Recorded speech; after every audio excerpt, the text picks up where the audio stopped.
आइए खुदावन के वचन में चलें और सीखें कि खुदा का रूह आज मुझसे और आपसे क्या बात करने जा रहा है।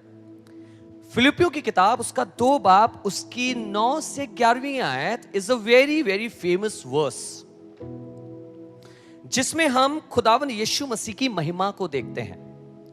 फिलिपियों 2 बाब उसकी 9 से 11, फिलिपियंस चैप्टर 2 वर्स 9 to 11। इसे कोई हिंदी में मेरे लिए जोर से पढ़ दे। इस कारण परमेश्वर ने उसे अति महान भी किया और उसको वो नाम दिया जो सब नामों में श्रेष्ठ है। मेरे साथ बोलिए, श्रेष्ठ है। आपकी बीमारी के नाम से, आपकी गरीबी के नाम से, आपकी तंगहाली के नाम से, आपकी दिक्कत के नाम से, जो भी समस्या आप फेस कर रहे हैं, उसके नाम से बड़ा नाम यीशु का है। There is no other name compared to the name of Jesus। इसके आगे पढ़ें जी। लिखा है कि जो स्वर्ग में है और पृथ्वी पर और जो पृथ्वी के नीचे है, वे सब यीशु के नाम पर घुटना टेके और परमेश्वर पिता की महिमा के लिए हर एक जीव अंगीकार करे कि यीशु मसीह ही प्रभु है। somebody say amen, somebody say amen। एक बड़ी बात लिखी है आसमान में और जमीन पर हर कोई प्रभु यीशु के नाम पर घुटने टेके। बाइबल में लिखा है परमेश्वर ने यीशु के नाम को सब नामों से ऊंचा किया। This world is full of so many names. ये दुनिया न जाने कितने कितने नामों से भरी हुई है। कितने नाम हैं आप सोचिए। आप उनकी तुलना नहीं कर पाएंगे, आप उनको देख नहीं पाएंगे, पर फिर भी लिखा है खुदा के नाम में। इस कारण उसने उसके नाम को सबसे ऊपर किया और उसने एक और चीज करी कि आसमान में और जमीन पर जितने भी हैं सब यीशु के नाम पे घुटने टेके और हर एक जीव अंगीकार करे कि वो ही प्रभु है। कितनी बड़ी महिमा है ना ये प्रभु यीशु मसीह की, कितनी बड़ी महिमा है ना। पर आपको मालूम एक चीज का ध्यान शायद मैंने और आपने दिया हो या ना दिया हो, इसकी 9वीं आयत को फिर से पढ़ें। इस कारण मैं आपसे एक सवाल पूछना चाहता हूं, यीशु मसीह का नाम सबसे बड़ा क्यों है? कोई मुझे जल्दी से बताए, हाथ ऊपर करके अपना जो बताना चाहता है। यीशु मसीह का नाम सबसे बड़ा क्यों है? Anybody who wants to tell? यीशु मसीह ने हमारे लिए अपने प्राणों को दे दिया। कोई और बताए जल्दी से। Is there anybody else who wants to say why the name of Jesus is above every name? ठीक है, इच्छा किया जी,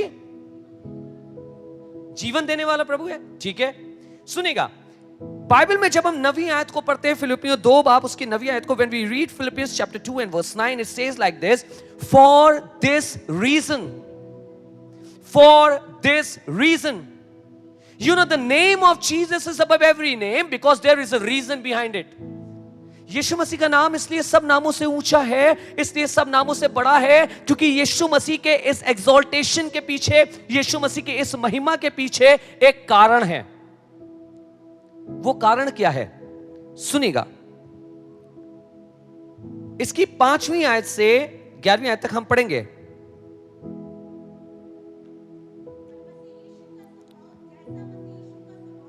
जी, यहां पे पौलुस कह रहे हैं कि जैसा मसीह यीशु का स्वभाव था वैसा ही तुम्हारा भी हो। जी, जिसने परमेश्वर के सम्मुख में होकर, जी, परमेश्वर के तुल्य होने को अपने वश में रखने की वस्तु ना समझा, परन अपने आप को ऐसा शून्य कर दिया। somebody से शून्य। कुछ चीजें चाहूंगा आप अपनी बाइबल में मार्क कर लीजिए। I want to tell you why Jesus was exalted, and the subject that I want to tell you is from obedience to glory। आज्ञाकारिता से महिमा तक। और एक और मेरे इसका सब्जेक्ट है जो आज आपके संग प्रेस कर रहा हूं, क्योंकि दोनों चीजें एक ही में हैं, और वो सब्जेक्ट है आज्ञाकारिता की मानसिकता। मेरे साथ बोलिए, आज्ञाकारिता की मानसिकता। फिर से, आज्ञाकारिता की मानसिकता, माइंडसेट ऑफ ओबीडियंस। सुनिएगा क्या लिखा है। पौलुस कह रहे हैं, इसकी 5वीं आयत को फिर से पढ़िएगा बहन। जैसा मसीह यीशु का स्वभाव था, वैसे ही तुम्हारा भी स्वभाव हो कि परमेश्वर के तुल्य में होने पर भी उसने परमेश्वर के तुल्य को होना अपने वश में रखने की वस्तु नहीं समझा, वरन अपने आप को शून्य कर दिया। जी, दूसरा वर्ड अंडरलाइन करिए, लिखिए दास। दास का स्वरूप अपने ऊपर लेना। पहला था कि उसने अपने आप को खाली करा, अपने आप को बिल्कुल खत्म कर दिया। दूसरा लिखा है उसने दास का सा स्वरूप लिया। जी, और मनुष्य की समानता में हो गया और मनुष्य के रूप में प्रकट होकर, इसको अंडरलाइन करिए, दीन। अपने आप को दीन किया। 3 चीजें हमने पढ़ी हैं। क्या चीजें पढ़ी हमने? पहला पढ़ा उसने खाली किया, दूसरा पढ़ा वो दास बन गया, और तीसरा पढ़ा वो दीन हो गया। जी, आगे। और यहां तक कि आज्ञाकारी रहा कि मृत्यु, हां, क्रूस की मृत्यु भी। वहां पे एक शब्द आया और शब्द आया आज्ञाकारी रहा। आज्ञाकारी रहा। मेरे साथ बोलिए, वो आज्ञाकारी रहा कि उसने क्रूस की मृत्यु भी सहली। आपको मालूम है, ये जो मैंने और आपने खाली करना देखा है, जो मैंने अपने दास बनना देखा है, जो मैंने और आपने देखा है दीन हो जाना, वो कहीं और से नहीं, लेकिन वो आज्ञाकारिता से आता है। आज आपको कुछ बताना चाहता हूं। आपको मालूम है, पौलुस की ये जो पत्री लिखी है, द एपिस्टल ऑफ फिलिपियंस, जो उसने एपिस्टल्स लिखी हैं, जो उनमें से एक फिलिपियों की किताब भी है। फिलिपियों की किताब आपको मालूम है उसने कहां से लिखी है? उसने लिखी है जेल खाने से। Paul was in prison. Prison में बैठ के पॉल मजे नहीं कर रहा था। प्रिजन में बैठ के पॉल कोई बहुत कंफर्टेबल सिचुएशन में नहीं था। पर अगर पौलुस प्रिजन में हो के भी कुछ लिख रहे हैं, तो इसका मतलब यह है कि पौलुस चर्च को जो फिलिपियों में है कुछ खास बात सिखाना चाहते हैं। वो नहीं चाहते कि ये वाली बात से फिलिपियों की कलीसिया या हमारी कलीसिया या विश्व की कोई भी कलीसिया हो वो अनजान रहे। परमेश्वर चाहते हैं कि लोग जाने कि खुदा बाप क्या करना चाहता है। एक बात आज जो आपको प्रचार करना चाहता हूं, वो इसकी 5वीं आयत में लिखी है और उसकी पहली लाइन सुनिएगा क्या लिखा है। इंग्लिश में लिखा है, adopt the same attitude as that of Christ Jesus. Church, I want to tell you something. Hindi में लिखा है, मसीह का स्वभाव धारण करो। ये मैं इसको और थोड़ा पढ़ने लगा। मैंने कहा, प्रभु ये स्वभाव कैसे धारण करते हैं? I need to teach people and you have to teach me, कि मैं अपने लोगों को बता सकूं ये स्वभाव आएगा कैसे। सुनिएगा, इंग्लिश का एक वर्जन है, किंग जेम्स वर्जन। आप सब जानते हैं उसके विषय में। किंग जेम्स वर्जन में एक किताब लिखी गई, ट्रांसलेट की गई। वो वर्जन कुछ इस तरीके से कहता है, let this mind be in you. क्या लिखा है? Let this mind be in you which was also in Christ Jesus। जब मैंने इसको पढ़ा तो मैं समझ पा रहा कि यीशु मसीह कैसे मुमकिन है कि आप मार खा के, आप हाथ छिदवा के, आप पैर में कीलें ठुकवा के, आप कांटों का ताज पहनकर, आप कोड़ों की मार खाकर, आप फिर भी खुदा के काम को करे जा रहे हैं। आपको मालूम है कैसे यीशु मसीह कर पाया? ध्यान से सुनिएगा इस वाली बात को। यीशु मसीह कैसे कर पाए ये सब? आप कारण ये नहीं है कि यीशु मसीह करना चाहते थे, नहीं, this is not the reason. Jesus does not desire to do this. पर आपको मालूम है खुदा का कलाम क्या कह रहा है? Jesus was having a mind to do this। इसमें फर्क है। माइंड, कई बार जिंदगी में ऐसे कई काम है जो आप नहीं करना चाहते, यू डोंट लाइक। आपको अपने घर में झाड़ू पोछा लगाना नहीं अच्छा लगता, आपको अपने घर में कुकिंग करना नहीं अच्छा लगता, you don't like to cook, but when you don't have any resource you make up your mind, आप अपने दिमाग को समझाते हैं कि नहीं मेरे पास और कोई चारा नहीं है, मुझे को ये काम करना है. So what you do, you make your mind कि मुझे ये काम करना है. हाँ मुझे पसंद नहीं है, कई जॉब्स पे हम जाते हैं जहां जॉब पे जाना हमें पसंद नहीं है, जॉब की जगह ठीक नहीं है, हालात अच्छे नहीं है, पर हम अपने दिमाग को बना लेते हैं और कहते हैं नहीं मुझे जाना है और काम, because this is my need. Bible में लिखा है यीशु मसीह ने अपने दिमाग को ऐसा कर लिया था कि यीशु मसीह को पिता का काम पूरा करना ही है. Now I was just thinking, Lord, why is it mine? तूने क्यों दिमाग की बात करी है? आपको मालूम उसने दिमाग की बात क्यों करी है? सुनेगा, यीशु मसीह ने अपने दिमाग को ऐसा कर लिया. वेबस्टर डिक्शनरी के हिसाब से उसकी डेफिनेशन, आपको दिमाग की डेफिनेशन बताना चाहता हूं, फिर आपके सामने इसका अनुवाद भी करूंगा, बताऊंगा भी क्या है. लिखा है mind primarily refers to the human faculty of thought, perception and feeling as well as memory and the intellect. आपको मालूम है क्या बताने की कोशिश कह रहा है? दिमाग एक ऐसी जगह है मनुष्य के शरीर में जहां से मनुष्य के विचार उत्पन्न होते हैं. पहली चीज सुनिए, विचार जो वो समझता है वो उत्पन्न होता है, जो वो महसूस करता है वो उत्पन्न होता है, जो वो याद रखता है वो उत्पन्न होता है, और जो बुद्धिमानी है वो उत्पन्न होती है. एवरीथिंग कम्स फ्रॉम योर, मेरे साथ बोलिए, फ्रॉम माई माइंड. बोलिए मेरे दिमाग से आती है. आपको मालूम है क्या दिमाग से आता है? मैं क्या फील कर रहा हूं ये मेरे दिमाग से आता है, मैं क्या सोच रहा हूं ये मेरे दिमाग से आता है, मुझे क्या अच्छा लगता है ये मेरे दिमाग से आता है, क्या ज्ञान है मेरे पास ये मेरे दिमाग से आता है, क्या याद मैं रखूंगा ये मेरे दिमाग से आता है. और इसीलिए खुदा का काम कह रहा है, अगर हमारा दिमाग खुदा की बातों पे चलना, खुदा के कमांड्स पे चलने के लिए या आज्ञाकारिता के लिए सेट हो जाएगा तो हम वो काम करने लगेंगे. अक्सर हम लोग एक बात बोलते हैं ना, मैंने तो मन, क्या कहते हैं, हमने तो मन बना लिया. इसका मतलब मन बनाया जाता है. This is not something that comes from, वो फैक्ट्री सेट होके नहीं आता है आपके पास कि बच्चा पैदा हुआ तो तुरंत उसी में बड़े आज्ञाकारिता से है. बिल्कुल आज्ञाकारी बच्चा है जैसा पैदा होके आया है.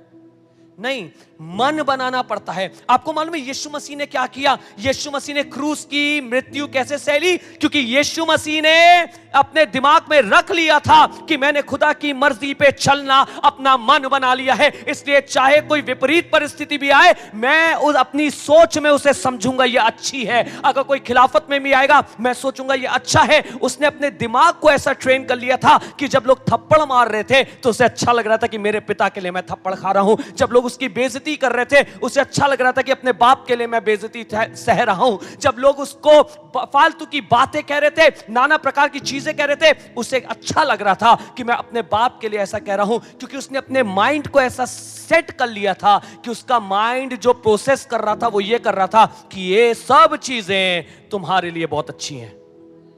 All this things are good. Paul फिलिपियों की कलीसिया से कह रहे हैं, तुम्हारा माइंड सेट यीशु मसीह के जैसा माइंडसेट होना चाहिए. उसने अपने दिमाग को बिल्कुल पक्का कर लिया था कि मेरी फीलिंग्स को भी मैं अपने काबू में करूंगा. जब कोई थप्पड़ मारेगा बड़ा गुस्सा आएगा, मन करेगा दोबारा उसे खींच के थप्पड़ मार दे. जब कोई गाली देगा मन करेगा दोबारा उसे दोबारा लौटा के गाली ही दे. जब कोई बदतमीजी करेगा मन करेगा उससे दोबारा बदतमीजी करे. नहीं, पर मैंने अपने दिमाग को ऐसा कर लिया है जैसे मेरे मसीह का दिमाग था. उसने मुझे सिखाना चालू कर दिया है कि नहीं, जो वो तुम्हें कह रहा है उससे तुम्हें कोई फर्क नहीं पड़ना. आसमान का खुदावन तुम्हारे लिए सब कुछ करेगा. We need to have a mindset. Obedience is not a desire. भैया मैं बड़ा आज्ञाकारी होना चाहता हूं, भैया मैं बहुत आज्ञाकारी होना चाहता हूं. उससे क्या फर्क होगा? Obedience is not a desire. It is a mindset. आज्ञाकारिता एक माइंडसेट है. क्योंकि जब आप आज्ञाकारिता में रहेंगे तो कई बार आपको ऐसा लगेगा कि जो बात मुझसे करने को कही गई है ये बेवकूफी की बात है. इनको आता नहीं है कुछ, इनको मालूम नहीं है कुछ, ये खाली बोल लें, आपको सचमुच ये लगेगा। पर अगर आपका माइंड सेट होगा कि नहीं मुझे आज्ञा माननी है, तो चाहे बेवकूफी की बात लगे हम वो वाली बात करेंगे। चाहे हमें लगे कि ये तो बिल्कुल बेकार था, ये तो पादरी साहब कैसी बातें कर रहे थे, ये तो ये चंद कैसी बात कर रहा था, खुदा के खादिम ने कैसी बेवकूफी की बात करी, आपको लगेगा नहीं नहीं नहीं, मेरी सोच में शायद ऐसा हो सकता है, पर मैंने अपने माइंड को ऐसा सेट कर लिया है कि जो खुदा का वचन मेरे पास आ रहा है वो सही है, चाहे मेरे कैलकुलेशंस उस पर ना बैठ रहे हो। सुनिएगा, माइंड सेट होना बहुत जरूरी है।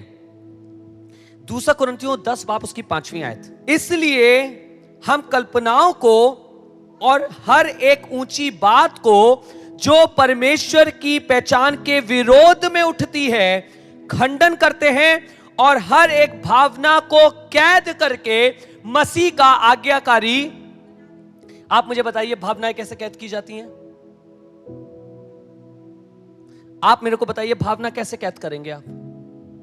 हर उस पहचान को जो मसीह की, हर उस बात को जो मसीह के पहचान के विरोध में उठ रही है, how you are going to take hold of it? आप कैसे इसको करेंगे? मैं आपको बताऊं कैसे करेंगे। अब मैं यीशु मसीह पे विश्वास करता हूं, and I trust the plans of God. मुझे मालूम है कि मैं खुदा के प्लान्स पे ईमान रखता हूं, मुझे मालूम है वो कोई गलत नहीं है, खुदा का हर एक वादा सच है और पूरा होने वाला वादा है। अब जब मैंने ये रखा तो उसके बाद 10 लोग आके खड़े हुए और कहने लगे जो बात तुमसे खुदा ने बोली है ये गलत है, और या तुम्हें लग रही है खुदा ने बोली है, दिस इज रॉन्ग, आप गलत कर रहे हैं, आप सही नहीं कर रहे हैं, ये कैलकुलेशन में नहीं आता है। और हर कोई आ रहा है और अपनी बात हमसे आके कर रहा है। पर अगर इनकी सबकी बातों के बावजूद अगर मैंने अपने माइंड को सेट कर रखा है कि जो खुदावन ने कहा है वो सच है, तो फर्क नहीं पड़ता कि कितने लोग मेरे से आके बात करेंगे, मैं उठने वाली हर भावना को कैद करूंगा और उसे उस माइंडसेट में डाल के उसे परमेश्वर का आज्ञाकारी बना दूंगा। नहीं,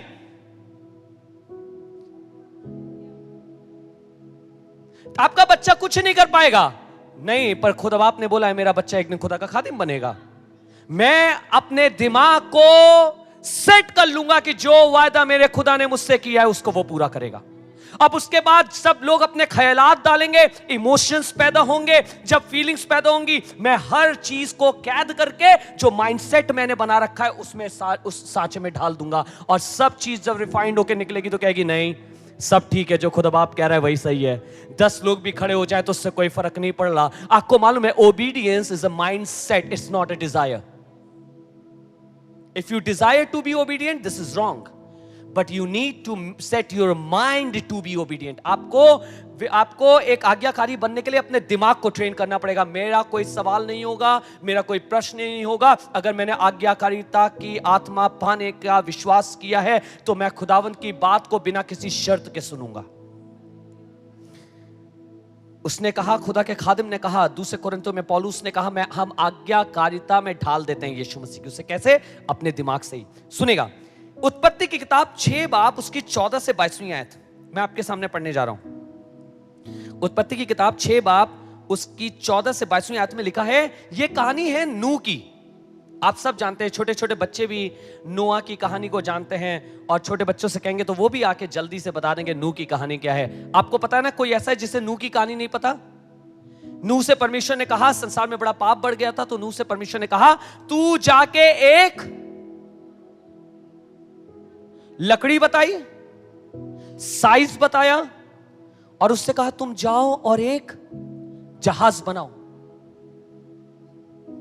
जब आप इसकी आयत को पढ़ेंगे तो कुछ इससे कैसे लिखा है, इसलिए तू गोपेर वृक्ष की लकड़ी का एक जहाज बना ले, उसमें कोठरियां बनाना और भीतर बाहर उस पर राल लगाना, और इस ढंग से उसको बनाना, जहाज की लंबाई 300 हाथ, चौड़ाई 50 हाथ और ऊंचाई 30 हाथ की हो। जहाज में एक खिड़की बनाना और इसके एक हाथ ऊपर उसकी छत बनाना, और जहाज की एक अलंग में एक द्वार रखना, और जहाज में पहले, दूसरे और तीसरे खंड बनाना। आगे कहने लगा 17वीं आयत में, और सुन, मैं आप पृथ्वी पर जल प्रलय करके सब प्राणियों को जिनमें जीवन है, जीवन की आत्मा है, आकाश के नीचे से नाश करने पर हूं, और सब जो पृथ्वी पर हैं मर जाएंगे, परंतु तेरे संग में वाचा बांधता हूं, इसलिए तू अपने पुत्र, स्त्री और बहुओं समेत जहाज में प्रवेश करना। और सब जीवित प्राणी में से तू एक एक जाति के 2-2 अर्थात एक नर और एक मादा जहाज में ले जाकर अपने साथ जीवित रखना। लिखा है बाइबल में कि उसने ऐसे किया। 7 बाब उसकी पहली आयत से पढ़ने जा रहा हूं बाप के लिए, आगे चलेगा मेरे साथ। और यहोवा ने नूह से कहा, अब यहां पे जहाज बन गया। कैसा जहाज बना? जैसा बिल्कुल परमेश्वर ने कहा था। आपको मालूम है किस तरीके से था? जैसे कोई रेगिस्तान में कह रहा है कि जहाज बनाओ, रेगिस्तान में कह रहा है पानी का जहाज बना रहे। लोग क्या करेंगे ऐसे व्यक्ति को? लोग ये कहेंगे तो पागल हो, तुम्हें अकल भी है, क्या कर रहे हो? रेगिस्तान में जहाज बनाने की कोशिश कर रहे हो। आपको मालूम है नूह के लिए भी कुछ शायद हो सकता है कठिन हो। नूह के लिए भी हो कि हमने तो आज तक ऐसा पानी नहीं देखा जहां पे जहाज ठहर सके। परमेश्वर ने कह दिया इतना बड़ा जहाज बना के तैयार कर लो, और ये लगे पड़े पूरा खानदान मिलके जहाज तैयार कर रहा है। सुनिए, अब जहाज तैयार भी हो गया, फिर भी कुछ नहीं है। इसके आगे भी कुछ होता है। आगे लिखा है, और यहोवा ने नूह से कहा, तू अपने सारे घराने समेत जहाज में जा, क्योंकि मैंने इस समय के लोगों में से केवल तुझी को अपनी दृष्टि में धर्मी देखा है। सब जाति के शुद्ध पशुओं में से तो तू 7-7 अर्थात नर और मादा लेना, पर जो पशु शुद्ध नहीं है उनमें से 2-2 लेना अर्थात नर और मादा। और आकाश के पक्षियों में से भी 7-7 अर्थात नर और मादा लेना, कि उनका वंश बचकर सारी पृथ्वी के ऊपर बना रहे। क्योंकि अब 7 दिन और बीतने पर, 7 दिन और बीतने पर, कोई बोले मेरे साथ, मैं पृथ्वी पर 40 दिन और 40 रात तक जल बरसाता रहूंगा। आपको मालूम है बहुत से लोग इस नूह का मजाक उड़ा रहे होंगे। नूह बाबा क्या हो गया? कोई कह रहा होगा दिमाग इनका सटक गया है, कैसी कैसी हरकतें कर रहे हैं, जहाज बना रहे हैं। बताइए, यहां पे जहाज बनाने की कोशिश कर रहे हैं, पानी कहां से लोगे? बाल्टी से डालोगे तैराने के लिए? सब मजाक उड़ा रहे होगे। पर एक चीज ध्यान दीजिएगा, खुदा बाप ने ना केवल इससे कहा कि तुम जहाज बनाओ, लेकिन 7 दिन पहले जहाज में रहने के लिए भी कहा। सिर्फ जहाज बनाने को नहीं कहा, 7 दिन पहले जाकर जहाज में। अब इमेजिन करिए, ये अपना बोरिया बिस्तर लेके कहां जा रहे हैं? लोग देख रहे हैं कहां चल दिए, आज से हम जहाज में रहेंगे। लोग कह रहे होंगे ये सचमुच गया। मतलब बनाया तो बनाया, और जाके परिवार 7 दिन तक कुछ नहीं है, पानी नहीं है, एक बूंद नहीं है, घर छोड़ के जहाज में रह रहे हैं। आपको मालूम है ये आज्ञाकारिता का एक बहुत खूबसूरत नमूना है। जिस समय सारे लोग इस बात को प्रोसेस नहीं कर पा रहे थे कि पानी कहां से लाओगे, इतना बड़ा जहाज बना रहे हो, उनके दिमाग ही में नहीं आ रहा था। उस समय इस बंदे ने अपने दिमाग को सेट कर रखा था कि मुझे नहीं मालूम पानी कहां से आएगा, मुझसे तो कहा गया जहाज बनाओ और जहाज में जाके रहो। सारे लोग मजाक उड़ा रहे हैं, सारे लोग इसकी खिल्ली उड़ा रहे हैं। बेवकूफ आदमी, पागल आदमी, पता नहीं क्या कर रहा होगा, पता नहीं लोगों ने क्या क्या इसको बोला होगा, पर इसने अपने माइंड को सेट कर रखा था कि हमें तो खुदा की आवाज के अनुसार करना ही है। आपको मालूम है ऐसा नहीं है कि इसने विरोध नहीं झेला होगा, विरोध आया होगा, पर इस करा क्या? क्योंकि माइंड सेट था। सारी बातें जो आ रही थी उसे प्रोसेस करके खुदावंद यीशु मसीह की आज्ञाकारी बना दे रहा था, परमेश्वर का आज्ञाकारी बना देता था। लोग मजाक उड़ा रहे थे, वो कह सकता नहीं इसकी कोई बात नहीं है, ये तो होना, ये तो खुदा बाप ने मुझसे कहा, ये होके रहेगा। ये जाके जहाज में रह रहा है, क्यों? क्योंकि खुदा ने बोला है। आज्ञाकारिता का जब आप माइंड सेट करते हैं तो बहुत बार आपको वो चीजें सामने आएंगी जो आपसे कहेंगी कि नहीं ये सही नहीं है। पर आपको मालूम, मुझे और आपको पता होना चाहिए, अगर मैंने अपना माइंड सेट कर लिया है खुदा की आवाज सुनने के लिए, तो मैं किसी भी बात को मुझे हटाने नहीं दूंगा। लोगों की बातों को, परिवार की बातों को, रिश्तेदारों की बातों को, दोस्त की बातों को, लोग आके विपरीत बातें करेंगे, उसके बावजूद भी मैं अपने दिमाग को सेट करके रखूंगा कि मुझे खुदा की बात माननी है। ओबीडियंस एक माइंड सेटअप है, एक माइंड सेट है। ये आप माइंड सेट कर लेते हैं कि नहीं ओबीडियंट रहना है, जब आप नौकरी करते हैं, आपका बॉस आपसे कहता है जाके ये वाला काम कर दो, आप अपने बॉस से ये नहीं कहते ये वाला काम करने से तो इतना प्रॉफिट नहीं होगा, इसमें ये वाली चीज हो जाएगी, इसमें ये हो जाएगा, वो आप ये सब सवाल नहीं करते। क्यों नहीं करते? क्योंकि आपको मालूम है जो आपका बॉस है वो आपसे ज्यादा ज्ञान वाला है। Your boss is more intelligent then you. और आपको मालूम है जब मैं ये नौकरी कर रहा हूं तो मुझे सिर्फ अपने जो मेरे ऊपर हैं उनके अधीन रह के उनकी आज्ञा माननी है। आप बहुत ज्यादा सवाल नहीं पूछते, आप बहुत ज्यादा क्वेश्चन नहीं पूछते। क्यों? क्योंकि माइंड सेट है। पर हम कितना क्वेश्चन पूछते हैं जब खुदा बाप हमसे बात करता है। हमारे दिमाग में तुरंत आता है ये हो भी पाएगा कि नहीं हो पाएगा, क्या ये ऐसे होगा, ये तरीका इसके होने का। नहीं, माइंड सेट रखिए खुदा बाप की आवाज सुनने के लिए। चाहे कोई भी आता रहे, किसी और बात की तरफ ध्यान न दीजिए। अब्राहम के विषय में लिखा है उत्पत्ति 22 बाब उसकी 1 से 3 में, इन बातों के पश्चात ऐसा हुआ कि परमेश्वर ने इब्राहिम से यह कहकर उसकी परीक्षा की कि हे इब्राहिम, उसने कहा देख मैं यहां हूं। उसने कहा अपने पुत्र को, अर्थात अपने इकलौते पुत्र को जिससे तू प्रेम रखता है, अपने पुत्र को, अपने एकलौते पुत्र को जिससे तू प्रेम रखता है, संग लेकर मोरिया देश में चला जाओ और वहां उसको एक पहाड़ के ऊपर जो मैं तुझे बताऊंगा होम बलि करके चढ़ा देना। आपको मालूम है ये जो बात मैं और आप पढ़ रहे हैं, ये परमेश्वर और अब्राहम के बीच में ये खुली आंखों से की हुई बात है। ये सपने में बात नहीं करी परमेश्वर ने। और इसको पढ़ के ऐसा माना जाता है कि ये भोर के समय ही परमेश्वर ने उससे बात करी, बिल्कुल जब बिल्कुल सुबह हो रही होती है। आपको मालूम, सोचिए, एक मैं अपने बारे में सोचता हूं, मेरे पास 2 लड़के, कोई मुझसे कहे कि एक काम करो अपने लड़के को ले जाओ और जाके इससे वहां पे बलि चढ़ा देना। आपके पास औलादे हैं, आप माँ बाप यहाँ पे बैठे हैं, कोई आए और कोई आपसे ये कहे जिसको आप बहुत भी ज्यादा प्यार करते हो, वो आपसे कहे अपनी औलाद को ले जाओ और वहां ले जाके बलि चढ़ा दो। आप में से कितने माँ बाप ऐसा करने को तैयार होंगे? क्या होगा आपके दिमाग में? अच्छा सोच के देखिए, चलिए लोग भूल जाइए, अगर खुद बाप आपसे आके आज कह दे कि अपनी बेटी को ले जा, अपने बेटे को ले जा और जाके उधर जाके बलि चढ़ा दे, क्या होगा? आप सो नहीं पाएंगे, आप रात भर जगे रहेंगे, आप रोते रहेंगे, आप दुआ मांगते रहेंगे, एंड यू विल ट्राई कि किसी तरीके से ये चीज हट जाए, किसी तरीके से ये खत्म हो जाए। पर आपको मालूम है अब्राहम के विषय में क्या लिखा है? जब खुदावन ने उससे बात करी, अपने लड़के को लेके जा और जाके मोरिया पे जहां बताऊंगा वहां चढ़ा देना, बाइबल में लिखा है तुरंत उठा और जाके इसने सामान बांधा और जाके लकड़ी चीरने लगा, अपनी बीबी को नहीं बताया, अपने नौकरों को लिया और निकल गया।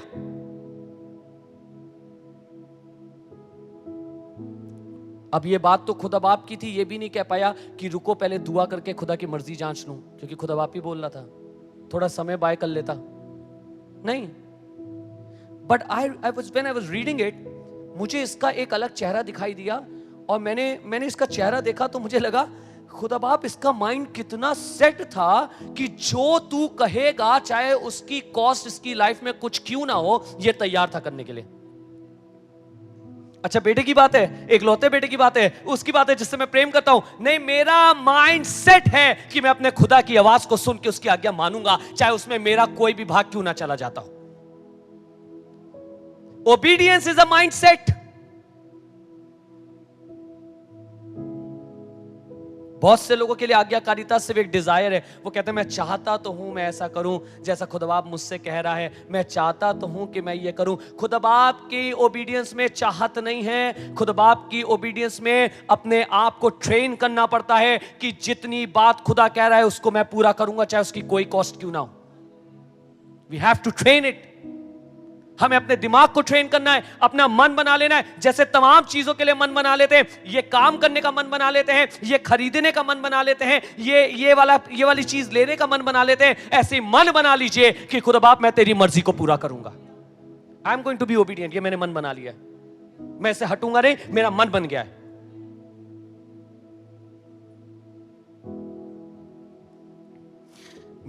जब मैं छोटा था बहुत शरारतें करता था, कौन नहीं करता है। बहुत ज्यादा जिद्दी था, इसलिए अपने बच्चों को कुछ ज्यादा बोल नहीं पाता हूं।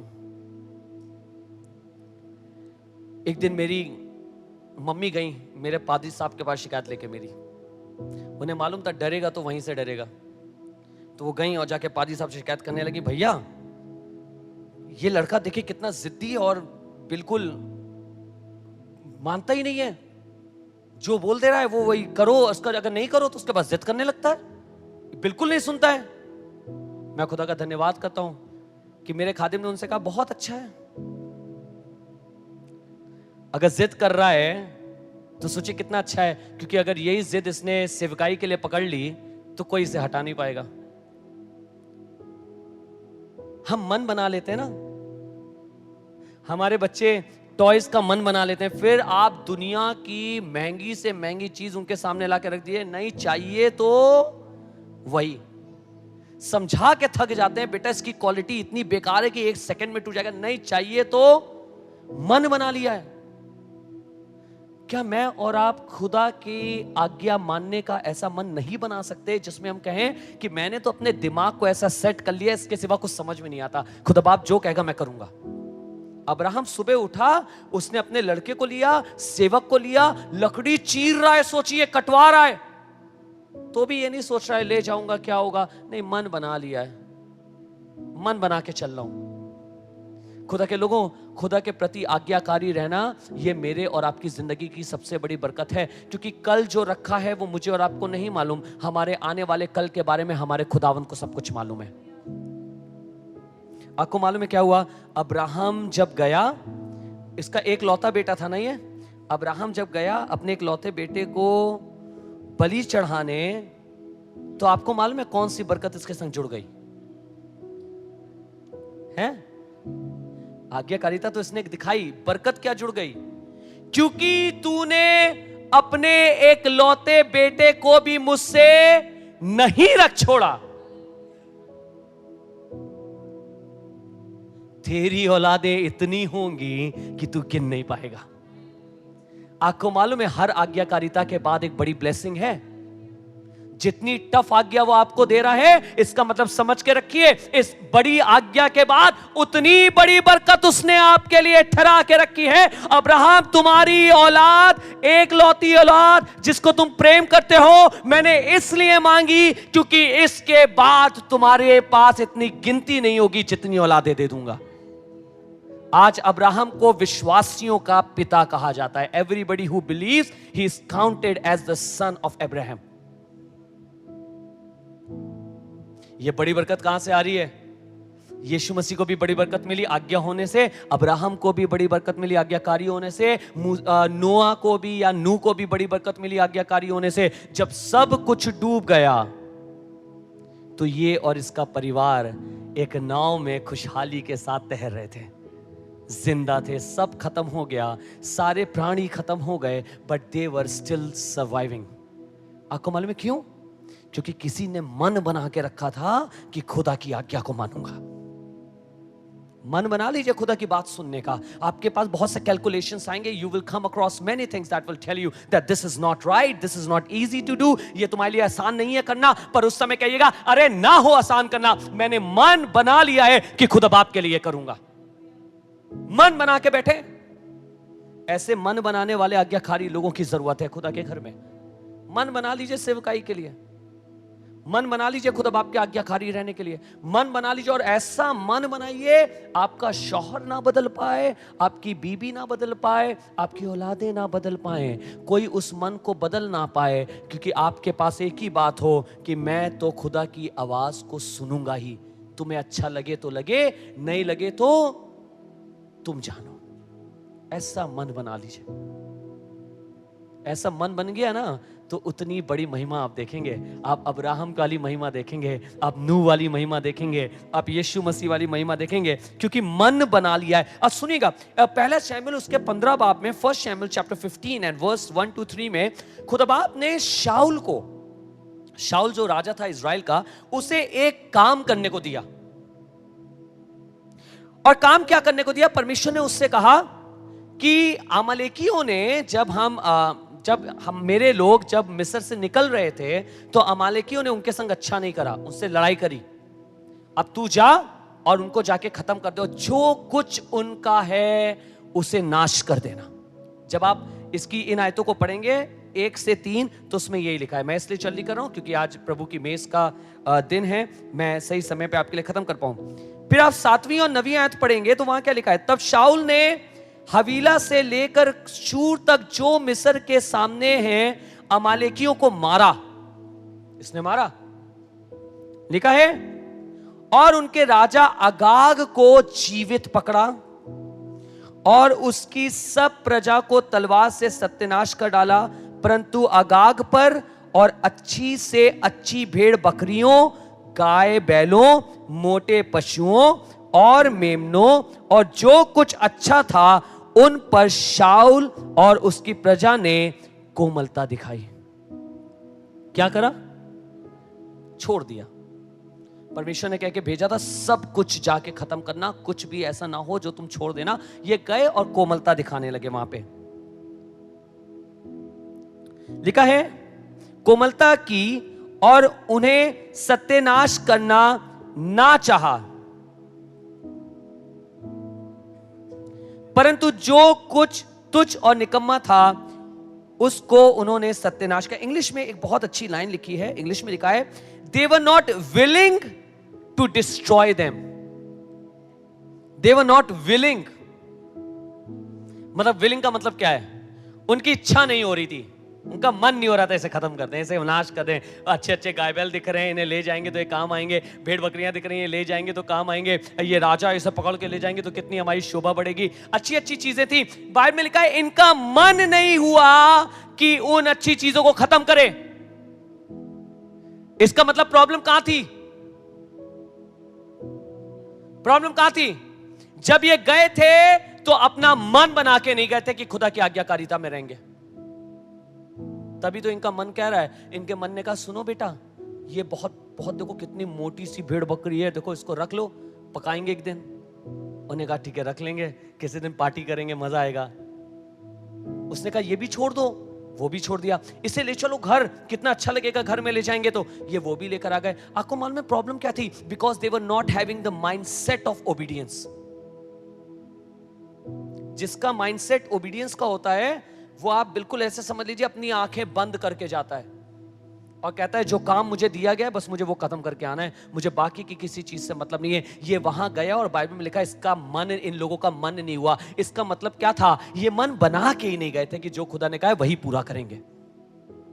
मन में अभी भी बहुत कुछ बाकी है। हमारा भी मन कई बार इसकी तरह होता है, शाऊल की तरह हमारा मन है। खुदा बाप ने कहा ये वाला काम करो, हम वहां जाते हैं, उस काम का 40% करके वापस आ जाते हैं। We do 40% and we come back and we think that we have done everything. हमें लगता है हमने सब कुछ कर दिया। नहीं, आपको मालूम है आप क्यों नहीं कर पाए? इसलिए नहीं कि वो काम कठिन था, इसलिए क्योंकि आपने अपने मन को बना के नहीं रखा था कि खुदा की आवाज सुन के काम करना ही है। गलती ये थी कि you were not having the mindset of obedience. Obedience का माइंडसेट होना चाहिए। जवान बच्चों, ओबीडियंस का माइंडसेट होना चाहिए। चर्च, ओबीडियंस का माइंडसेट होना चाहिए। लीडर्स, पास्टर्स, ओबीडियंस का माइंडसेट होना चाहिए। दिमाग में बना के रखिए कि खुदा बाप तेरी मर्जी को तो पूरा करना है, उसके अलावा कोई दूसरा रास्ता। माइंडसेट होता ही है। हमारा माइंडसेट बहुत बदला हुआ है, कई विश्वासियों का माइंडसेट बहुत बदला होता है, इसीलिए हम वो मुकाम हासिल नहीं कर पाते हैं जो खुदा बाप ने हमारे लिए रखा है। लिखा है जब शमूएल इससे मिलने गया तो जब शमूएल इसके पास गया तो वहां से भेड़ बकरियों की, गाय बैलों की आवाजें आ रही थी। तो शमूएल ने इससे जाके पूछा शाऊल से, शाऊल तुम कर आए काम जो परमेश्वर ने तुमसे कहा था? शाऊल ने कहा हाँ मैं बिल्कुल कर आया हूं, मैंने बिल्कुल वही करा जो आपने मुझसे कहा था कि मैं जाके करूं। तो शमूएल ने कहा तो मुझे ये भेड़ों का मिनमिनाना क्यों सुनाई देता है? एक चीज ध्यान से सुनिएगा, जब आप खुदा की मर्जी को पूरा नहीं करते हैं तो उसकी मिनमिनाहट खुदा के कानों तक पहुंचती रहती है। जिंदगी में कोई ना कोई चीज मिनमिनाती रहेगी और खुदा बाप को सुनाई देता रहेगा कि that you are not being obedient. शमूएल ने कहा ये मिनमिनाना कहां से सुनाई देता है? उसने कहा अरे हम तो परमेश्वर को बलि चढ़ाने के लिए इतना कुछ ले आए। अच्छा, सब परमेश्वर के लिए लाए हैं। सुनिएगा आगे क्या लिखा है। शैमुएल ने कहा, क्या यहोवा होम बलि और मेल बलि से उतना प्रसन्न होता है जितना अपनी बात के है, जितना अपनी बात के।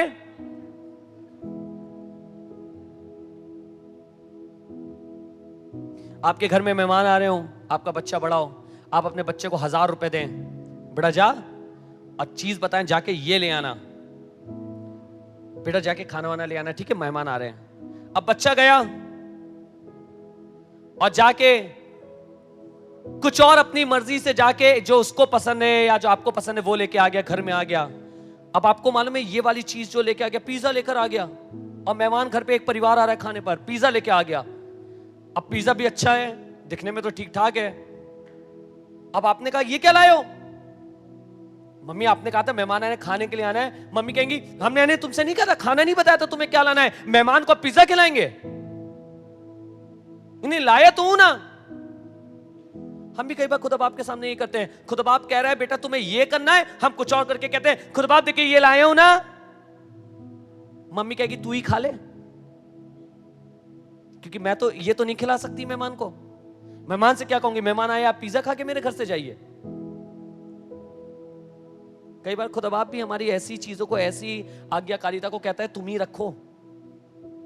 अपने मन से मोड़कर तोड़कर अपनी इच्छा से उसको बनाकर तुम अपने मन से सोच ले तो ये वाली बात मैंने कही है, मैंने तुमसे कहा था वहां जाना तो सब कुछ नाश कर देना। तुम्हारा लक्ष्य क्या था? सब कुछ नाश करना, बस। कितनी गजब की बात है, हमने पिछले हफ्ते फेथफुलनेस पे सुना है।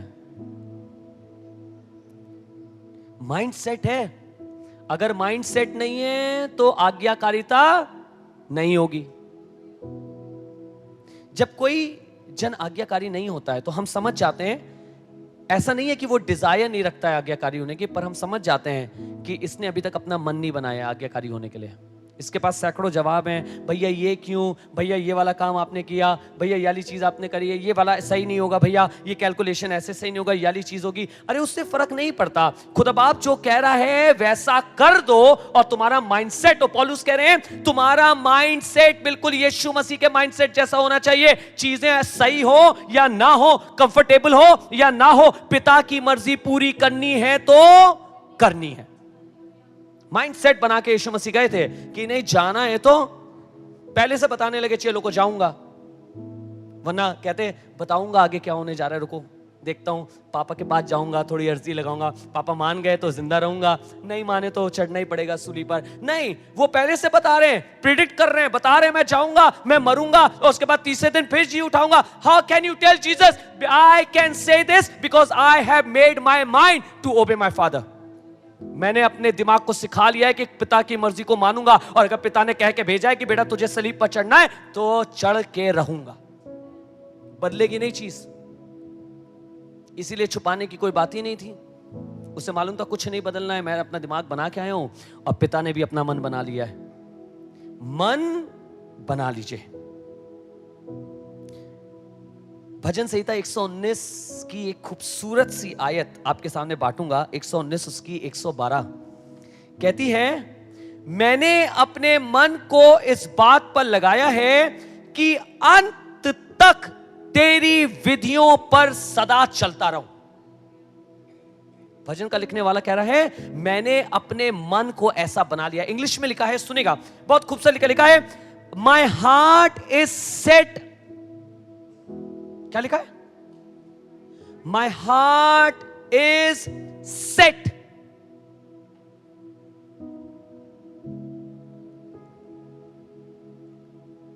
चीजें जब सेट की जाती हैं, when you set something, you set it for a purpose. आप किसी चीज को सेट करते हैं तो आप किसी पर्पस के लिए सेट करते हैं। खुदा का खादिम कह रहा है मेरा दिल सेट हुआ है, मतलब मैंने अपने आप को बिल्कुल सेट करा है कि मैं खुदावन के नियमों को अंत तक मानता रहूं। अर्थात उसका कहने का मतलब क्या है? So that I may be obedient to God till the end. Obedience to God is not a desire, but it is a mindset. हमें अपने आप को सेट करना है, अब ऐसा बनाना है कि खुदा की बात मानूंगा, ऐसा बनाना है कि खुदा की मर्जी को पूरा करूंगा। बातें अगेंस्ट में होंगी, चीजें अगेंस्ट में होंगे, हालात अगेंस्ट में होंगे, लोग मजाक उड़ा रहे होंगे, लोग बेवकूफ कह रहे होंगे, लोग पागल कह रहे होंगे, but my mind is set to fulfil your desire. मेरा दिमाग मैंने सेट करके रखा है। खुदा के लोगों, आज अपना दिमाग सेट कर लीजिए। आपको मालूम है, एक आयत है जो ये बताती है कि आज्ञा ना मानने से क्या हुआ था और आज्ञा मानने से क्या हुआ। रोमियो 5:19 में लिखा है, Romans 5:19 says, For just as through one man's disobedience, ये जो डिसोबीडियंस है, आज हम लोग ओबीडियंस की बात कर रहे हैं। ओबीडियंस तो ग्लोरी लाता है ना, हमने आपको बताया। What does obedience bring? It brings come on, किसी को अभी तक समझ नहीं आया? इट ब्रिंग्स, यीशु मसीह के लिए ओबीडियंस क्या लाया? महिमा लाया। ये परमेश्वर ने उसके नाम को सबसे ऊंचा किया, ऐसा कर दिया हर जीभ अंगीकार करेगी कि वही प्रभु है, हर घुटना उसके नाम के आगे जुड़ेगा। God gave him glory. Noah को God gave him glory, Abraham को God gave glory. Everybody was receiving glory. Then what happens when I am not obeying God? क्या होता है जब मैं आज्ञाकारी नहीं हूं? सुनिएगा, क्योंकि जैसा एक मनुष्य के आज्ञा ना मानने से बहुत लोग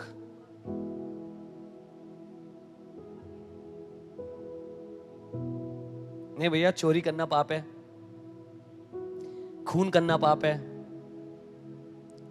गाली देना पाप होगा भैया, मारपीट करना पाप है। नहीं, लिखा है जब एक व्यक्ति के आज्ञा ना मानने से लोग पापी हुए। You know, when we disobey God, we are actually sinning. हम गुनाह कर रहे हैं। It's not a choice that God has given you. हमें आज्ञाकारिता की चॉइस नहीं मिली है। अब्राहम को कोई वैसी चॉइस, आदम को कोई ऐसी चॉइस नहीं दी थी। प्रभु ने कहा, ये नहीं कहा था कि अच्छा देख लो आदम, मैंने एक पेड़ रखा है, देखना तुम खाते हो कि नहीं खाते हो। क्या परमेश्वर ने चॉइस दी थी? उसने क्या कहा था वहां पे? उसने क्या कहा था? इस पेड़ के इस वृक्ष का फल मत खाना। That's straight. You need to be obedient. That's straight. There's no option. That's straight. तुम्हें नहीं खाना है। और बाइबल में लिखा, जब उसने खाया तो उसने पाप किया। The moment we disobey God, जब मैं और आप खुदा की मर्जी को नहीं मानते हैं, खुदा की बात को नहीं सुनते हैं, आज्ञाकारिता का मन नहीं बनाते हैं, आपको मालूम है हम क्या कर रहे हैं? हम गुनाह कर रहे हैं। हम गुनाह कर रहे हैं। पर खुशखबरी यह है, एक खुशखबरी यह है कि आज एक नमूना मेरे और आपके सामने रखा है, जिसने आज्ञा मानी और उन सब अनआज्ञाकारी लोगों के लिए एक रास्ता बना दिया कि हम भी खुदा की आज्ञा मानने के द्वारा खुदा की महिमा को प्राप्त करें। उसकी मेज आज हमारे सामने लगी है। मैं आपको फिर से कहना चाहूंगा चर्च, आज्ञा मानना एक दिमाग को सेट करना है। एक जल्दी से एक सच्ची कहानी आपको बताना चाहता हूं। एक दो दोस्त थे, उसके दोस्त ने उसे कॉल किया। उसका दोस्त रियल एस्टेट में काम करता था। उसके पास अपने दोस्त का फोन आया। उसके दोस्त ने कहा, मैं अपना घर बेचना चाहता हूं। उसने कहा, अच्छा आप घर बेचना चाहते हो? उसने कहा, क्यों, अपना घर क्यों बेच रहे हो? उसने कहा, पता नहीं क्यों, मुझसे परमिशन ने बोला मैं अपना घर बेच दूं। उसने कहा, ठीक है। उसका मन नहीं मान रहा था। उसने कहा, कितने में? उसने कीमत बताई। उसने कहा, $1,34,000 में। उसने कहा, ये बहुत ज्यादा है। उसने कहा, नहीं मुझे नहीं मालूम, पर मेरा मन है कि मैं इसमें बेचूं। ये व्यक्ति बार बार सोचने लगा। इसने उसको कॉल किया। उसने कहा, कल तुम आ जाओ, मेरे घर का मुआयना करो और इसको लिस्टिंग पे डाल दो कि मेरा घर बिकने की लिस्टिंग पर आ जाए। उसने कहा, ज्यादा है। उसने कहा, ठीक है। मन बनाया। उसने कहा, चलो उससे कहूंगा। वो गया उसके घर। कहने लगा, ऐसी क्या समस्या है कि तुम अपना घर बेच रहे हो? What is the problem? क्या दिक्कत आ गई है तुम्हारे घर में? कह रहा, मुझे नहीं मालूम, पर परमेश्वर ने मुझसे कहा मुझे घर बेचना है। उसने कहा, अच्छा। उसने कहा, ठीक है, मैं बेचता हूं। उसने वो एक गैराज भी बना रहा था जो अभी अधूरा था, उसको तैयार कर रहा था। कुछ गैराज बना रहा था अपने घर में, वो अभी अधूरे पड़े हुए थे। और उसके बाद उसने लिस्टिंग पे इसको डलवाया जो कि मार्केट प्राइस से ऊपर पे था। और ये मकान लिस्टिंग पे गया, ऊपर गया। वो इसका दोस्त तैयार नहीं था कि लिस्टिंग पे जाए, कह रहा बहुत ज्यादा पैसे तुम मांग रहे हो। 1 महीने तक मकान की कोई खरीदार नहीं आया। उसने जाके उससे कहा पैसे ज्यादा हैं। उसने कहा नहीं मुझे नहीं मालूम, पर मुझे बताया गया कि इतने पैसे में बेचना है ये घर। उसके बाद सवाल था कि पहले तो घर ही क्यों बेच रहे हो, तुम क्या करोगे, और दूसरा सवाल ये था इतने में ही क्यों बेच रहे हो, उसे भी नहीं मालूम था। उसने कहा ठीक है। फिर एक दिन ऐसा हुआ, 1 हफ्ते बाद और 1 महीना 1 हफ्ते बाद एक पुराना सा ट्रक उसके घर के पास आके रुका और उन्होंने कहा जो लिस्टिंग आपने डाली है हमें ये खरीदना है, ये वाला घर। जो ट्रक आके रुका उसकी हालत भी अच्छी नहीं थी। वो ट्रक देखने में लग रहा था कि थका हुआ सा ट्रक है। और उसमें से एक कपल उतरा, एक लेडी उतरी और उस लेडी ने बताया। और जब उस लेडी ने अपने विषय में इस मकान बेचने वाले को बताया, उसने बताया कि ये मेरी दूसरी शादी है, मेरा पहला हस्बैंड बहुत एब्यूसिव था, उसने बहुत मारपीट करता था और मैं अल्कोहल की लत में पड़ गई और मेरा सब कुछ चला गया। मेरी बेटियों को भी कोर्ट ने मेरे पति को कर दिया और मेरी बेटियों का रोज रात में फ़ोन आता है और रोती हुई कहती है कि मुझे आना है क्योंकि उसका हस्बैंड बहुत अब्यूसिव है। कह रही हमें आपके पास आना है, पर मेरे पास ना तो घर है ना कुछ है और मुझे नहीं पता। पर मैं इस लिस्टिंग को देख रही थी और मुझे ऐसा लगा कि मुझे ये घर खरीदना चाहिए ताकि मेरे पास एक घर आ जाए और मैं अपनी बेटियों को अपने पास वापस ला सकूं। उसने कहा सोच लीजिए, आपको देख के तो लग नहीं रहा कि आप इतना बड़ा महंगा घर अफोर्ड कर पाओगे। उसने कहा नहीं, मैं करूंगी जो कुछ मुझे करना चाहिए इस घर को लेने के लिए। उन्होंने पेपर पास होने के लिए भेजे, किसी तरीके से उस औरत के लिए पेपर पास हो गए और उसको इतना मिल गया कि हाँ ये खरीद सकती है, ये वाला लोन खरीद सकती है, ये वाला घर खरीद सकती है, इसको लोन सैंक्शन हो जाएगा और घर हो जाएगा। इसने ये घर ले लिया। कुछ टाइम बाद जिसने घर बेचा उसका फोन फिर से उस बंदे के पास आया जो प्रॉपर्टी का काम करता है। उसने कहा मैं काम करना चाहता हूं। उसने कहा क्या? उसने कहा कि मैं अपने घर के इस अमाउंट में से कुछ पैसा उस औरत को वापस देना चाहता हूं। उसने कहा क्या बात कर रहे हो? उसने कहा नहीं मैं करना चाहता हूं क्योंकि मुझसे परमिशन ने बोला है। उसने कहा तुम ठीक तो, पहले तो तुमने $1,34,000 में अपना घर बेचा, मैं तुमसे कह रहा था इसकी ये प्राइसिंग नहीं है, इससे नीचे करो इसकी प्राइसिंग, तुम नहीं माने और अब तो ये बिक भी गया है। कितनी अच्छी बात है, तुम्हें पैसा भी मिल गया। नहीं कह रहा नहीं मुझे कुछ पैसा इसको वापस करना है। उसने कहा ठीक है चलो तुम्हारी मर्जी, पैसा तुम्हारा, तुम क्या करोगे उसके बाद? क्योंकि इसके भी हालात कुछ बहुत अच्छे नहीं थे, इस आदमी के भी जिसने घर बेचा था। कह रहा तुम क्या करोगे, तुम्हारा घर कैसे चलेगा? कह रहा मुझे नहीं मालूम, पर मुझसे खुदा बाप ने कहा कि मुझे ऐसा करना है। उसने $25,000 लिए और $25,000 देके इस औरत के पास वापस गए, इसके बैंक में डलवाए। कुछ समय बाद इस औरत का फोन आया, बड़ा रोता हुआ। इस आदमी के पास जो रियल एस्टेट जो देखता था, इसके पास फोन आया और औरत रो रो के कहने लगी थैंक यू सो मच, आपने ये पैसे डलवाए। बहुत रो रही थी। तो उसने कहा कि क्या बात है, मतलब जिस तरीके से आप कह रही हैं क्या हुआ आपकी जिंदगी में? तो उसने कहा कि मुझे मेरी लड़कियां उस आदमी के पास से वापस चाहिए थी। जब हम वकील करने गए तो वकील ने मुझसे कहा कि $25,000 लगेंगे उसकी कीमत। हमारी हैसियत नहीं थी कि मैं अपनी लड़कियों के लिए ये केस लड़ पाऊं, पर जब आपने $25,000 डाले तो मेरे जो वकील को मैंने पैसा दिया, मेरे वकील ने जाके केस लड़ा और उस नरक से मेरी लड़कियां बाहर निकल के आ गई हैं मेरे पास। आपको मालूम है क्या हो रहा था? खुदा बाप ने अपने एक आज्ञाकारी जन को इस्तेमाल किया ताकि उन लड़कियों को, 2 लड़कियों को नरक से छुड़ा सके। और ये सिर्फ एक आज्ञाकारिता के कारण हुआ। उस जिसको बोला उसने कोई सवाल नहीं पूछा, परमेश्वर तू क्या कह रहा है, क्या बात कर रहा है? मुझे जब मैं इसकी गवाही को देख रहा था, पढ़ रहा था, मेरे दिमाग में आया ये कुछ और नहीं लेकिन ये माइंडसेट हो सकता है जिसने बना के रखा हो कि किसी भी हालात में खुदा की आज्ञा को मानेंगे। जब आपको बताना चाहता हूं खुदा के लोग एक बात, जब आप खुदा की आज्ञा मानते हैं, when you are obedient to God, not only you but the people get blessed through you, लोग आपके द्वारा आशीषित होते हैं। वो 2 लड़कियां उस नरक से निकाली गईं सिर्फ एक बंदे की आज्ञाकारिता के कारण। आपकी आज्ञाकारिता न जाने कितनों को नरक से निकाल लेगी। पर उसके लिए जरूरी है कि हम आज्ञाकारी बने। जब खुदा बाप कुछ कहता है तो उसे सब पता होता है वो आगे क्या करने जा रहा है। कभी उस पर डाउट ना करिए कि अगर आज खुदा ने मुझसे ये कहा है तो मुझे पता नहीं कि खुदा बाप ये होगा कि नहीं होगा, आगे चीजें कैसे होंगी। कुछ डाउट ना करिए, कहने वाला वो है तो आगे करने वाला भी वही है। ही नोस, उसको मालूम होता है। आप दुकान पे फोन करते हैं, मेरा बच्चा आ रहा है, उसको ये वाला सामान दे देना। आपका बच्चा जाता है, अब आपका बच्चा आपके पीछे पड़ा है, मम्मी पैसा तो दीजिए। आप क्या कह रहे हैं? अरे मैंने बात कर ली है, पैसा तो दीजिए ना पहले। आप कहेंगे बेटा मैंने बात कर ली, मैंने बोल दिया है, तुम जाओगे तुम्हें सामान मिल जाएगा, पर बच्चा आपके पीछे पड़ा रहा है, नहीं पहले पैसा तो दीजिए। आप क्या करोगे? पेरेंट्स बताओ मुझे, आपको कैसे लगे? बच्चा पीछे पड़े, नहीं पहले पैसा तो दीजिए। वो कह रहे हैं मैंने बात कर ली है, मैं जानता हूं आगे क्या होने वाला, नहीं गिव मी द मनी।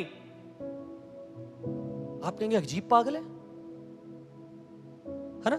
मैं बोल रहा हूं मैंने बात करी, मैंने सब सेट कर दिया है, everything is done, but that he is again and again saying पैसा तो दीजिए, पैसा तो दीजिए। ऐसे ही कई बार मैं और आप खुदा बाप के साथ करते हैं। वो कह रहा है मैंने बेटा सब सेट कर दिया आगे, नहीं पहले ये तो दीजिए। वो कह रहा है सब सेट कर दिया, जाओ तो, नहीं ये तो दीजिए,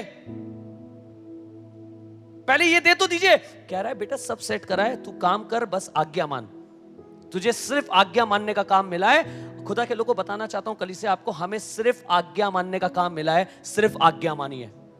बड़े मौजे अपने आप हो जाएंगे, बड़े बड़े काम अपने आप हो जाएंगे। आपको कुछ ज्यादा नहीं करना पड़ेगा, आप सिर्फ उसकी आज्ञा मानिए।